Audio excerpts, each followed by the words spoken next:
இயற்கையான டேட்ஸ், பாதாம், பிஸ்தா, cash and honey கொண்டு தயாரிக்கப்பட்ட lion date nut bites. Periyar Maniammai Institute of Science and Technology, Tanjavur. Civil engineering with specialization in GIS, remote sensing and more. இதுக்கு முன்னாடி CM அவர்கள் வந்து இந்த மாதிரி வாகன சோதனை எல்லாம் பண்ணி நான் பார்த்தது கிடையாது. முதல்வர் என்ன வயதான முதல்வரா, இளமையான முதல்வர் கிடைச்சிருக்காரு தமிழ்நாட்டுக்கு.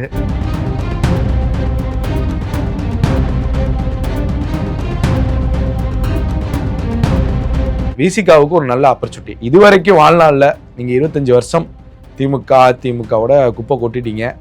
அமைச்சருங்கிற அந்த வார்த்தையை கூட உங்களால் பயன்படுத்த முடியல. இது இன்னைக்கு உங்கள் வாசல் தேடி வருது. திருமாவளவனுக்கே கிடைக்காத வாய்ப்பு வன்னி அரசுக்கு கிடைக்க போகுதுங்கிறப்ப நீங்கள் வாங்கிக்கணும். அதே போல் ஐயுஎம்எல்லாம் வந்து திமுகவுடைய அடிமையிலும் அடிமை கொத்தடிமையாக இருக்கக்கூடிய ஒரு கட்சியாக நான் பார்க்குறேன். ஐயுஎம்எல் விசிகா சிபிஎம்ஐ லோக்கல் பாடி எலெக்ஷனில் தக்க வச்சுட்டாங்கன்னா 29 தாவேகா இவர்கள் கூட்டணியில் தான் நாடாளுமன்ற தேர்தலை சந்திக்கிறாங்க. திமுக தனிச்சு விட போகிறது. ரீல்ஸ் முகத்தில் அப்படி தம்பி அதெல்லாம் இங்கே பேசக்கூடாது அப்படின்னு அன்புமணி நடுவில் மைக்க வாங்கி பேசுவார். அதெல்லாம் நம்ம அப்புறம் பேசிக்கலாம். இப்போ என்ன மேட்ரு அதை மட்டும் பேசு. இப்போ என்ன விஷயம் தெரியுது அப்படின்னா, விஜய் எதிர்க்காதீங்க, ரெடியா இருக்காங்க, நம்ம ரெடியா இருக்கோம். ஒரு நடிகர் மக்களுக்கான ஒரு குரலாகவும் மக்கள் பிரச்சனையை எடுத்து நடத்துற ஒரு குரலாகவும் இருந்து இந்த அனாலிசிஸ் நமக்குள்ள பண்ணிக்கலாம். இப்போ நம்ம அடுத்து என்ன செய்யணும்? வேளச்சேரி எம்எல்ஏ திரு குமார் அவர்கள், தாம்பரம் எம்எல்ஏ திரு கில்லி சரத் அவர்கள், கோயம்புத்தூர் வடக்கு எம்எல்ஏ திரு சம்பத்குமார் அவர்கள், மருத்துவத்துறை அமைச்சர் அருண்ராஜ் அவர்கள், இவங்க எல்லாருமே வந்து நேற்றுக்கு வந்து ஆய்வு அவங்க தொகுதியில எல்லா பக்கமும் போய் ஆய்வு பண்றாங்க. இந்த ரீல்ஸ் முகம் ரீல்ஸ் ஆட்சிலாம் நீங்க சொன்னீங்க, இருந்தாலுமே ஆமா ரீல்ஸ் ஆட்சி தான், ஆனா நாங்க வந்து ஆட்சி பண்றோம். இது வரது ஆபத்தான்னு நான் கேட்கறேன் திமுகவுக்கு. கண்டிப்பா ஆபத்து அவங்களுக்கு. அப்ப அந்த குறையை தானே அவங்க ஒரு செவுறு போட்டு எல்லாம் மறிச்சு வச்சிருந்தாங்க. கவர்மெண்ட்டுக்கும் மக்களுக்கும் ஒரு செவுறு இருக்கு. நீங்க மக்கள் வந்து அந்த செவுத்தை தாண்டவே முடியாது. பாதி செவுத்து ஏறணும்னாலே காசு கொடுக்கணும், இன்னொரு செவுத்து. வணக்கம் ஏசரண்ணா. வணக்கம் நிரஞ்சன்.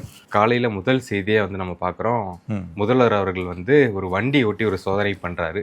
தலைமை பாட்டும் போட்டாங்க. அது அர்ஜுனர் வில்லு அந்த பழைய நினைவுகளை நினைவுபடுத்திட்டாங்க தாவேகா வாரியர்ஸ். எஸ், ஒரு சோதனை அப்படின்னு கூட நம்ம எடுத்துக்கலாம். தலைமை செயலகத்தில் பணிபுரிய எல்லாத்துக்கும் வாகனங்கள் வாங்கி கொடுத்துருக்காங்க. 2 எல்லாருக்கும் கிடையாது, துறை ரீதியான சில முக்கிய அதிகாரிகளுக்கு அலுவலர்களுக்கு வாங்கி கொடுத்துருக்காங்க. அந்த 2.90 கோடி மதிப்பிலான வாகனங்கள் பலீரோ பார்த்தோம் நம்ம. இதுக்கு முன்னாடி சிஎம் அவர்கள் வந்து இந்த மாதிரி வாகன சோதனை எல்லாம் பண்ணி நான் பார்த்தது கிடையாது. இங்கேயோ ஒரு டைம் பண்ணியிருப்பாங்க, லைவா பண்றாரு.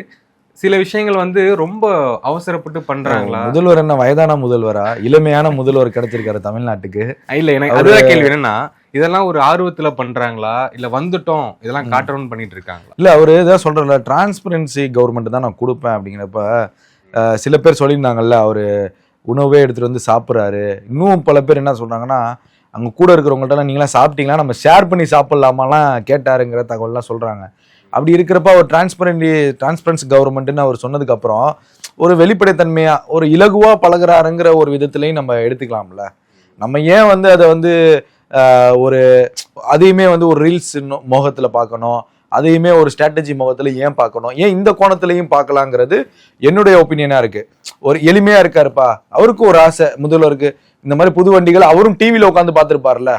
இந்த துறைக்கு புது வாகனங்கள் கொடுக்கப்பட்டது, காவல்துறைக்கு புது வாகனங்கள், அந்த மாதிரி அதை வந்து இவர் கையால தொடங்கி வைக்கிறப்ப அவருக்கும் ஒரு ஆசை இருக்கும்ல. சரி கொடுங்க, என்ன தரத்துல இருக்கு, ஓட்டி பார்க்கலாம், எப்படி இருக்கு, நல்லா இருக்கா, அந்த மாதிரி அது ஒரு இதா பார்த்துருக்கான். ஸோ இதுல ஒன்றும் நெகட்டிவா பார்க்குற மாதிரி எனக்கு தோணலை. ஸோ அதையுமே இவங்க ரீல்ஸு தாவேகாவுடைய ஆதரவாளர்கள் வந்து அவர் ஒரு சினிமா நடிகராகவே பார்க்குறாங்க. அதை கொஞ்சம் மாற்றிக்கணும்னு நான் சொல்ல வரேன். இப்போ அவர் முதல்வர், தமிழ்நாட்டுடைய முதல்வர். அதனால வந்து தாவேகாவினர் வந்து அதை ஷேர் பண்ணுறதுனால ஒரு விதத்தில் வந்து இந்த பாட்டுலாம் போட்டு ஷேர் பண்ணுறதுனால அது ஒரு ரீல்ஸ் மோகங்கிற ஒரு கான்செப்டுக்குள்ளே வருது. அதே நார்மலாக நீங்கள் பார்க்குறப்ப அது வந்து ஓகே, இவ்வளோ இலகுவா முதல்வர் பழகுறாரு, அந்த ஓட்டுநர் அருகில் உட்கார வச்சுக்கிட்டே இவர் வண்டி ஓட்டுறாரு அப்படிங்கிற இன்னொரு விதத்திலையும் பார்க்கலாம். ஸோ இந்த 2 விதத்தில் நம்ம பார்க்க வேண்டிய விஷயங்களா இருக்கு. ஸோ தாவேகாவினர் என்ன செய்யணும் அப்படின்னா, அந்த விர்ச்சுவல் வாரியர்ஸ் இந்த பாட்டு போடுறது, அர்ஜுனர் வில்லு, அந்த கில்லி பாட்டு போடுறது, இன்னும் சில பல பாடல்கள்லாம் போட்டு ரீல்ஸ்லாம் இது பண்றாங்கல்ல, அது சில பேருக்கு திமுக பாஜக போன்றவர்களுக்கு, அரசியல் எதிரியா இருக்கக்கூடியவர்களுக்கு ஒரு அருவருப்பு தன்மையை ஏற்படுத்தும். மக்களுக்குமே பார்க்க கொஞ்சம் இதா முகம் சுளிக்கிற மாதிரி இருக்கு. கமெண்ட்ஸும் வருது. மக்கள் பாத்தீங்கன்னா குறைச்சுக்கணும்னு நான் சொல்றேன். ஒரு ஸ்டாரு அப்படின்னு எடுத்துக்கலாம், நமக்கு சிஎம் அவ்வளவுதான், ஏங்க இதெல்லாம் பண்றீங்க அப்படின்னு தோணும். இன்னொன்னு என்னன்னா, ஒரு முக்கியமான விஷயம், அதிமுக வந்து ஆதரவு கொடுத்திருந்தாங்க தாவேக்காக்கு 25 எம்எல்ஏக்களுக்கு வந்து அமைச்சரவையில் இடம் இல்லை அப்படின்ட்டு என்கிட்ட சொல்லிட்டாரு அப்படின்னு திருமாவளவன் அவர்கள் வந்து சொல்றாரு. நம்ம 2 நாட்களுக்கு முன்னாடி ஒரு வீடியோ பேசின ஞாபகம் இருக்குன்னு நினைக்கிறேன் உங்களுக்கு.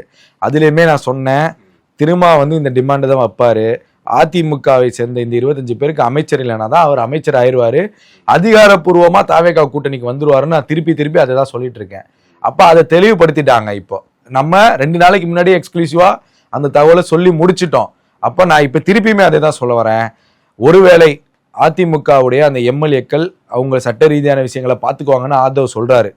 ஏன்னா சின்னம் எங்க போவோம், பொதுச் செயலாளர் யாரு, பொதுக்குழு கூட்டி அதெல்லாம் நிர்ணயிக்கணும், அதிமுகவுடைய அடுத்த தலைவர் யாரு, இந்த மாதிரி ஏகப்பட்ட பிரச்சனைகள் இருக்கு.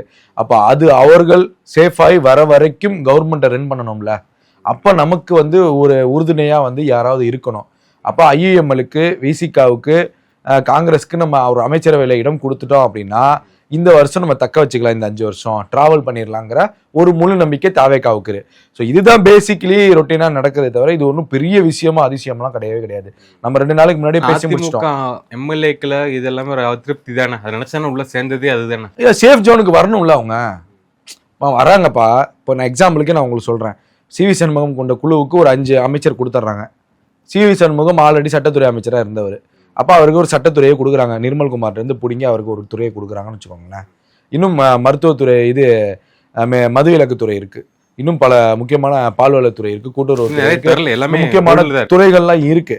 அப்படிலாம் அதெல்லாம் வந்து சீனியர் மினிஸ்டர்ஸ்க்கு கொடுப்பாங்க. யாருக்கு? எஸ்பி வேலுமணிக்கு, முன்னாள் விஜயபாஸ்கருக்கு, எம்ஆர் விஜயபாஸ்கருக்கு, இவங்களுக்குலாம் கொடுத்துட்டாங்கன்னு வச்சு ஒரு எக்ஸாம்பிளுக்கு நான் சொல்றேன். பொதுக்குழு கூட்டல் அதிமுகவில் அவர்கள் அதிமுகவுடைய எம்எல்ஏக்களா இல்லை சாதாரண எம்எல்ஏக்களா? வழக்கு போடுவார் எடப்பாடி, அமைச்சர் கொடுத்தா. புரியுதா? அப்போ இங்கே கட்சி தடை சட்டம் வரும், அப்போ அது டிஸ்குவாலிஃபை ஆகும். இப்போ இவ்வளோ பிரச்சனைகள்லாம் இருக்குல்ல, அதனால அதை சேஃப் ஜோனுக்குள்ள அவங்க வந்ததுக்கு அப்புறம் தான் அவங்களுக்கு அமைச்சர் வரும். அந்த சேஃப் ஜோன் அவங்க எப்போ வருவாங்கன்னா 29 எம்பி எலெக்ஷன் முடிகிற வரைக்கும் டைம் இருக்கு, அது வரைக்கும் அதை இழுத்துட்டு போக பார்ப்பாங்க. அப்போ நமக்கு கவர்மெண்ட் ரன் பண்றதுக்கு உறுதுணையா விசிகா தேவை, ஐயுஎம்எல் தேவை, காங்கிரஸ் தேவையில்ல. அப்போ அவங்களுக்குலாம் நம்ம ஒரு அமைச்சர் கொடுத்தாதான் நம்ம கூட சேஃப் ஜோன்ல இருப்பாங்க. இப்போ 6 மாதத்துக்குள்ள எப்படி இருந்தாலும் உள்ளாட்சி local body election date announce பண்ணணும். தாவேக்காவோட உட்கட்டமைப்பை வேற வலுப்படுத்துறாங்க. ஏற்கனவே நிர்வாகிகள் போடாத இடத்துல நிர்வாகிகள் போடுறாங்க. தோத்த இடத்த ஆலோசனை பண்ணி, தோத்த இடத்த ஆராய்ச்சி பண்ணி அங்க என்னென்ன மாற்றங்கள் செய்யணும் அதையும் பண்றாங்க. புதுமையான விஐபிகள் வர்றதற்கு ரெடியா இருக்காங்க தாவேக்கால. ஸோ இவ்வளோ பிரச்சனைகள் இருக்கு. இதெல்லாம் ஷார்ட் அவுட் பண்ணதுக்கு அப்புறம் தான் இந்த கிளியரன்ஸ் அதிமுகவுக்கு கிடைக்கும். ஸோ நம்ம கருத்து என்னன்னா, விசிகாவுக்கு ஒரு நல்ல ஆப்பர்ச்சுனிட்டி. இதுவரைக்கும் வாழ்நாளில் நீங்கள் 25 வருஷம் அதிமுகவோட குப்பை கொட்டிட்டீங்க. அமைச்சருங்கிற அந்த வார்த்தையை கூட உங்களால் பயன்படுத்த முடியல. இது இன்னைக்கு உங்கள் வாசல் தேடி வருது. ஸோ டிமாண்ட் பண்ணாதீங்க, வாங்கிக்கோங்க. எந்த துறை கொடுத்தாலும் வாங்கிக்கோங்க. உங்களுடைய சமுதாயத்தில், உங்கள் சமுதாயத்தை சேர்ந்த ஒருத்தர் கட்சியில் பொதுச்செயலாளர், துணை பொதுச்செயலாளர், அவர் தான் எம்எல்ஏ ஆயிருக்காரு. அவருக்கு ஒரு வாய்ப்பு கிடைச்சிருக்கு. திருமாவளவனுக்கே கிடைக்காத வாய்ப்பு வன்னி அரசுக்கு கிடைக்க போகுதுங்கிறப்ப நீங்க வாங்கிக்கணும். அது பெரும்பாலும் விசிகால அவருக்கு தான் அந்த அமைச்சர் கொடுக்கப்படும். காங்கிரஸை பொறுத்த வரைக்கும் ராஜேஷ்குமாருக்கும் விஸ்வநாதனுக்கும் கொடுக்கலாம். விஸ்வநாதன் தலித்து, அவர் ஒரு பொது தொகுதியில் மேலூரில் வெற்றி படைச்சிருக்காரு. அப்போ அவருக்கு வந்து ஒரு வாய்ப்பு கொடுக்குறதுங்கிறது சரியா இருக்கும். ராஜேஷ்குமார், விஸ்வநாதன். ஸோ கம்யூனிஸ்டை பொறுத்த வரைக்கும் கம்யூனிஸ்டுகள் பெரும்பாலும் பெரிய பொருளாதார பின்னணியில் இருக்கக்கூடிய எம்எல்ஏக்கள் இல்லை. அதில் யாருக்கு கொடுத்தாலும் நமக்கு மகிழ்ச்சி தான். ஏன்னா ஆல்ரெடி கரண்ட் எம்எல்ஏக்கள்லாம் இருக்காங்க, திருத்துறைப்பூண்டி சேர்ந்தவர்கள் இவங்களாம் இருக்காங்க. ஸோ அவர்கள்லாம் கொடுத்தாலே திறம்பட இன்னும் செயல்படுவார்கள் நம்மளுடைய கருத்து. ஸோ அந்த அமைச்சரவைங்கிறது ஒரு பெரிய வாய்ப்பு நிரஞ்சன், அதை மிஸ் பண்ணக்கூடாதுங்கிறது என்னுடைய ஒப்பீனியன். அதே போல் ஐயுஎம்எல்லாம் வந்து திமுகவுடைய அடிமையிலும் அடிமை கொத்தடிமையாக இருக்கக்கூடிய ஒரு கட்சியாக நான் பார்க்குறேன். நம்மளும் ஒரு இஸ்லாமியர், நம்ம இஸ்லாமிய இந்த சமுதாயத்துக்காக ஏதாவது ஒரு மாற்றம் நடக்குமான்னு சொல்லிலாம் ஐயுஎம்எல்ல ஃபாலோ பண்ணக்கூடிய மக்கள்லாம் இருக்காங்க. அவர்களுக்கும் ஒரு வாய்ப்பு இங்கே வருது. அதனால நீங்களும் பயன்படுத்திக்கோங்கிறது தான் என்னுடைய ஒப்பீனியனு. நீங்களே சொல்லியிருக்கீங்க முகமது நபிக்கு அப்புறம் நான் வந்து ஸ்டாலினை தான் பார்க்குறேன்னு சொல்லிட்டு. அப்படிலாம் சொன்னவர் உங்களுக்கு ஸ்டாலின் ஒரு வாய்ப்பு கூட கொடுக்கல. உங்களை சொல்லியிருக்காங்க. ஆமா சொல்லியிருக்காரு மேடையில் காதர் மைதீன். அவரெல்லாம் உங்களுக்கு வாய்ப்பு கொடுக்கல. முக்கியமான ஆளு ஆதரவு கொடுத்தனால அமைச்சரவையில் இடம்பெறணும்னு ஆசைப்படுறாரு. தயவு செஞ்சு வாங்கிக்கோங்க. உங்க சமுதாய மக்களுக்கு அது ஒரு உதவியா இருக்கும். எல்லாருக்கும் இது ஆப்பர்ச்சுனிட்டி நிரஞ்சன் பயன்படுத்திக்கிட்டாங்கன்னா கட்சியை வலுப்படுத்துறதுக்கும் அவர்கள் அமைச்சராக இருக்கக்கூடிய ஒரு எக்ஸ்பீரியன்ஸும் கிடைக்கும். ரெண்டாவது, அவர்கள் அமைச்சராக இருப்பதனால உள்ளாட்சி தேர்தலில் கூட்டணி அமையக்கூடிய வாய்ப்புகள் இருக்கு. தாவேக்காவுடைய ப்ரீ பிளானே இதுதான். ஐயுஎம்எல் விசிகா சிபிஎம்ஐ லோக்கல் பாடி எலெக்ஷனில் தக்க வச்சுட்டாங்கன்னா 29 தாவேக்கா இவர்கள் கூட்டணியில தான் நாடாளுமன்ற தேர்தலை சந்திக்கிறாங்க. திமுக தனிச்சு விட போறது. இது நடக்கும் நிரஞ்சன். இப்போ ஐயுஎம்எல் வந்து நாளைக்கு ஒரு அவசர ஆலோசனை கூட்டம் நடத்த போறாங்க 11 மணிக்கு. 11 பேர் கொண்ட குழு நினைக்கிறது. 11 பேர் கொண்டு குழு வந்து 11 மணிக்கு ஒரு ஆலோசனை. என்னன்னா இந்த அமைச்சரவை பத்தி விஜய் பேச கூப்பிட்டுருக்காரு, நம்ம என்ன பண்ணலாம் அப்படின்னு யோசிச்சுட்டு இருக்காங்க. வாங்கிக்கலாமா வேணாமா அப்படிங்கிற மாதிரி. வாங்கலைன்னா முட்டாள்தனம் தான் என்னுடைய கருத்து. வாங்கினா அவர்கள் தான் ஒரு விஷயத்தை பதிவு செய்கிறாங்கல்ல, நாங்கள் திமுக கூட்டணியில் இருக்கோம்னு ஒரு விஷயத்தை பதிவு செய்கிறாங்க. முன்னாள் முதல்வர் மு க ஸ்டாலின் அவர்கள் வந்து என்ன சொல்கிறாரு அப்படின்னா, இன்னும் நடப்பதே திமுக ஆட்சிங்கிறாரு. அப்போ இங்கே தான் தாவேக்காவுக்கு பிரச்சனையாக இருக்குது. இவங்க எப்போனாலும் போயிடுவாங்க அப்படிங்கிற ஒரு பிரச்சனை இருக்குது. இன்னொரு எக்ஸ்க்ளூசிவான தகவல் சொல்கிறேன். பாமக அதிருப்தியில் இருக்குது அதிமுக கூட. ஸோ பாமகவையும் தாவேக்கா பக்கம் வருவதற்கான வாய்ப்புகள் இலகுவாக இருக்குது. ஏன்னா இந்த 2 நாளில் பாமகவில் நடந்த சில ஆலோசனை கூட்டங்கள்லாம் பார்த்தீங்கன்னா ஒருத்தர் கட்சிக்காரர் ஒருத்தர் இருந்துச்சு பேசுவார். ரீல்ஸ் முகத்தில் அப்படி தம்பி அதெல்லாம் இங்கே பேசக்கூடாது அப்படின்னு அன்புமணி நடுவில் மைக்கை வாங்கி பேசுவார். அதெல்லாம் நம்ம அப்புறம் பேசிக்கலாம், இப்போ என்ன மேட்ரு அதை மட்டும் பேசு. அதே போல் சௌமியா அன்புமணி அவங்களும் பேசுவாங்க. அப்பயும் நடுவில் குறுக்கிடுவார். குறுக்க இந்த கௌசிக் வந்த மாதிரி குறுக்கிட்டு திரும்பி அன்புமணி அவர்கள் வந்து பேசுவார். அப்போ என்ன விஷயம் தெரியுது அப்படின்னா, விஜயை எதிர்க்காதீங்க, ரெடியாக இருக்காங்க, நம்ம ரெடியாக இருக்கோம், நம்ம போனால் ஒரு 2 அமைச்சராவது கேட்கலாம், இல்லை ஒரு அமைச்சராவது கேட்கலாம், அது தன்னுடைய மனைவிக்கு வாங்கி கொடுக்கலாம் அப்படிங்கிற ஒரு எண்ணம் பாமகவுக்கும் வந்துருச்சு. ஸோ இந்த பாயிண்ட் ஆஃப் வியூவில் தான் கேம் பிளே பண்ணுறாங்க தாவேக்கா. அதிமுக இல்லை, சிபிஎம் ஐயுஎம்எல் இல்லைனாலும் எல்லாருமே பார்க்கும்போது தாவேக்கா பக்கம் போகணும் அப்படின்னு எல்லாருமே ஆசைப்படுறாங்க. விஐபி ஆகட்டும், செலிபிரிட்டிஸ் ஆகட்டும், கடைக்கூடி தொண்டன் ஆகட்டும், இப்போ வெளியே இருக்கவங்க கூட தாவேக்கால இப்போ இணைஞ்சிடணும், இப்போ இருந்தே போனோம்னா ஃபியூச்சரில் நமக்கு நல்ல ஒரு இது இருக்குன்ட்டு அந்த அளவுக்கு தாவேக்கா வளர்ந்துருச்சு. வளர்ச்சி அடையுது, நாளுக்கு நாள் வளர்ச்சி அடையுது. நம்ம வளர்ச்சி அடையலைன்னா சொல்ல முடியாது, வளர்ச்சி அடைகிறார்கள். வராங்கல்ல விஐபி, ஒரு தொழிலதிபர்கள்லாம் சேரணும்னு வராங்க. நம்மளே கூட கேள்விப்படுறோம். அது எதற்கு? அதெல்லாம் அரசியல் ஆதாயத்திற்காக வருவாங்க. இப்போது திமுக கட்சிக்காரர்களுக்கே வந்து பல விதங்களில் போய் கொண்டு போய் சேர்க்கறதெல்லாம் சேர்த்துருப்பாங்க. ஸோ அதெல்லாம் வந்து நம்ம ஒரு பார்ட்டியில் இருக்கிறோம் அப்படின்னா நம்ம அதை கொடுக்க வேண்டிய அவசியம் இல்லை, தேவைகள் வராது, நம்ம ஒரு பார்ட்டியால் ஆயிடுவோம். நாளைக்கு தாவேக்கா தோல்வி அடைஞ்சாலும் அவர் அந்த எதிர்கட்சி தலைவர், அவர் அந்த கட்சியை சார்ந்தவர், அவர்கிட்ட நம்ம போகக்கூடாதுன்னு ஒரு சேஃப் ஜோனுக்குள்ள வரதுக்காக தான் வேலைகள் தான் இது. ஆனால் தாவேக்கா இதெல்லாம் மறுபரிசீலனை செய்யணும், எல்லாத்தையும் கண்டமேனிக்கு சேர்க்கக்கூடாது. இப்பயும் இன்னைக்கு இந்த தாவேக்காவோட ஆட்சி நடக்குதுன்னா ஒரே ஒரு நபர், ஒரே ஒரு அந்த நபரால தான் இன்னைக்கு ஆட்சி நடக்குது, அவரோட உழைப்பால தான் ஆட்சி நடக்குது. முழுக்க ஃபேஸே வந்து அவர் தான் பிராண்டு. ஸோ அவர் வந்து யோசிச்சு முடிவெடுக்கணுங்கிறத நம்மளுடைய கருத்து. ஸோ இது ஒரு நல்ல ஆப்பர்ச்சுனிட்டி எல்லாருக்குமே. பாமக வருவதற்கான வாய்ப்புகள், சாத்தியக்கூறுகள் 100% தென்பட்டு விட்டது. தாவேக்கா அவர்களுக்கு எந்த நிலைமையில் இருந்தாலும் அதிமுக ஒரு முறை முடிச்சுட்டு அவங்க ரெடியாக இருக்காங்க. ஸோ ஐயுஎம்எல்ஓ சிபிஎம்மும் வெளியே போனால் இந்த 4 பேர் வந்து சப்போர்ட்டிவாக நின்றுவாங்க. ஐயுஎம்எல் 2ம் சிபிஎத்தில் இருக்கக்கூடிய இந்த 2 போயிடுச்சுன்னா இந்த 4ம் வந்து சேஃப் ஜோனுக்குள்ளே அடைஞ்சிரும். ஆல்ரெடி காமராஜர்னு ஒரு எம்எல்ஏ இருக்கார், உங்களுக்கு தெரியும், சட்டமன்றத்தில் டிடியாது வா அப்படின்னு சொல்லிட்டு டிடிவை எதிர்த்து உட்காருங்க அப்படின்னு சொல்லிட்டாரு. ஸோ அந்த மாதிரி அவரும் ஒரு சப்போர்ட்டில் இருக்காரு. அப்படி இப்படின்னு கலெக்ட் பண்ணாலும் 119 பெரும்பான்மையோட ரன் பண்ணுற த்ரோவில் அவங்க இருக்காங்க. So government will continue in throw. So அதனால் மாற்று கருத்து கிடையாது. ஸோ இதுதான் விஷயம். ஆனால் இந்த வாய்ப்பை திருமாவுக்கு நான் ஆல்ரெடி சொல்லிட்டேன். திமுகவுக்கு டாட்டாவுக்கு சொல்லக்கூடிய ஸ்டேஜுக்கு வந்துட்டாங்க. ஏன்னா லோக்கல் எலெக்ஷன்லேயும் அவர்கள் மேயர் ஆக வேண்டும், ஊராட்சி மன்ற தலைவராகணும், பேரூராட்சி மன்ற தலைவராகணும், நகராட்சி மன்ற தலைவராகணுங்கிற ஒரு ஆசை இருக்குது. இவ்வளோ நாள் நம்ம கஷ்டப்படுறதுக்கு நம்ம சமுதாயத்தை சேர்ந்தவர்கள்லாம் அதிகாரத்தில் உட்காரணும் அப்படின்னா திருமாவர்கள் முடிவு எடுக்கிறதிலே மிக விரைவாக முடிவெடுக்க வேண்டும். இதுதான் இந்த ஒரு விஷயம். என்னன்னா இந்த அதிமுக திமுக 2த்துடைய பேச்சுவார்த்தை நடந்தது.